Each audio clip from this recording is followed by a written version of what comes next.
Agora que o BTS já conquistou o mundo, finalmente o K-pop está sendo tratado como merece. Por causa dessa popularidade, a história da Hyuna e do Idol virou polêmica. Depois que os dois assumiram o namoro, eles foram expulsos de suas gravadoras. Mas fecharam com a P-Nation, do Psy, e já dá pra sentir o cheirinho de sucesso, meus amores. Mas esse é só um dos perrengues que eles passam nesse mercado tão cruel. Continue aí comigo para saber sobre todo o sofrimento que nossos idols passam para fazer carreira e por que eles merecem tanto nosso amor. Eu sou o Breno e esse é o canal Para os Curiosos. Faz um ano desde que perdemos o Jonghyun, do SHINee. A notícia de que ele havia se matado aos 27 anos abalou o mundo e deixou os fãs de coração partido. A pressão em cima do Jonghyun e a luta contra a depressão estavam evidentes na carta de despedida dele. Depois que a carta foi publicada pelo 99, mais uma vez a indústria e as gravadoras foram criticadas por toda a pressão que colocam nos idols. Desde a rotina nos dormitórios, a pressão e as expectativas absurdas que os fãs e as gravadoras têm deles, além da política anti-namoro, a dieta que eles têm que seguir e muitas outras regras, que são apenas uma pequena parte do que esses idols enfrentam e se sacrificam pela carreira. O que pouca gente sabe é que um monte de artistas de K-pop tem abandonado essa indústria por causa justamente de toda essa pressão. A Soyul, do Crayon Pop, decidiu terminar a carreira por causa de uma síndrome do pânico que ela desenvolveu. Tem também a Jinnie, do Oh My Girl, que desistiu por causa da anorexia. Mas isso não se limita apenas às idols femininas. Nam Tae-hyun, do Winner, deixou o grupo por causa de inúmeros problemas de saúde mental. Em uma de suas entrevistas, ele falou sobre como era estressante ser seguido por um guarda-costas e seu empresário, até mesmo enquanto ele dormia. E as gravadoras como SM, JYP, IG e até mesmo a Cube, depois de toda essa polêmica, continuam a mesma coisa. Agora, uma coisa que essa indústria e as gravadoras podem fazer é tentar esconder os problemas de saúde mental, mas com certeza eles não podem esconder os problemas físicos. Aliás, são inúmeras as vezes que idols foram vistos em péssima condição física no palco. Como você sabe muito bem, as performances ao vivo dos grupos de K-pop são uma parte vital do sucesso. Muitos deles já desmaiaram no palco, por motivos como fadiga e exaustão.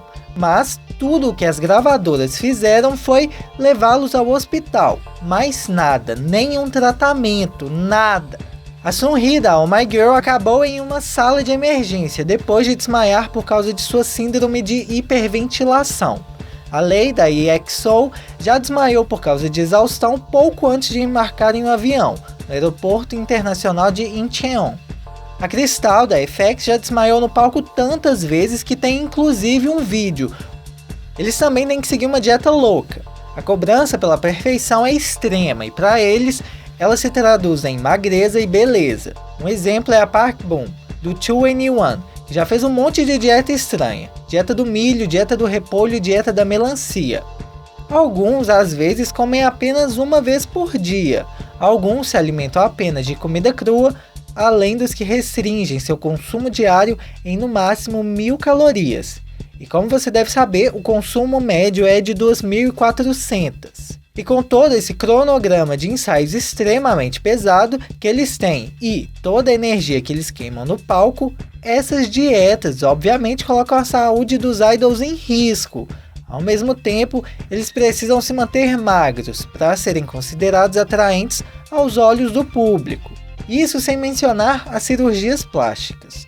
Dizem que eles variam de 7 a 15 anos, obrigando o assinante a permanecer por esse tempo no grupo e obedecer às regras. Além disso, alguns contratos fazem questão de especificar um salário absurdo de baixo, em comparação com o lucro do grupo.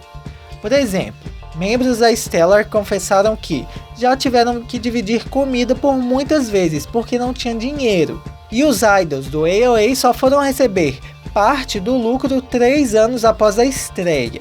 Como se não fosse o suficiente, todos eles têm cláusulas proibindo o namoro também. O motivo é para que permaneçam solteiros, para que os fãs pensem que podem realmente ter uma chance de namorar seu idol. Isso significa que ou não devem namorar, ou esse namoro deve ser em segredo. O Taeyeon, do Big Bang, confessou que namorou em segredo por 2 anos, com sua agora esposa Min Hyo-rin. Corrija aí se eu estiver errado. Entretanto, assumir esse namoro traz consequências não somente da gravadora, mas também dos fãs. Muitas vezes o namorado ou namorada recebe uma onda de ódio. Um exemplo foi quando Jonghyun, do SHINee, e a Shin Seung-kyun estavam namorando. Tem também o K da EXO e a Jinmi, do Blackpink. E o caso da Hyuna com o Idol. A violação desses contratos traz multas exorbitantes, e um ótimo exemplo disso é o TVXQ. Quando Jae-jun, Yo-chun e o Jun-soo decidiram deixar a SM, alegando que seu contrato de 13 anos era longo demais, a agência garantiu que a carreira deles não seria nada depois da saída da SM. Mesmo depois de tanto perrengue que eu falei aqui, ainda tem muita coisa ruim sobre o que os idols passam. E a coisa que a gente mais quer, como fã, é que um dia eles possam ser livres como artistas, pelo mundo todo. Qual dessas histórias foi a pior para você? Será que você conseguiria cumprir todos esses requisitos para se tornar um ou uma idol? Me escreve aqui nos comentários.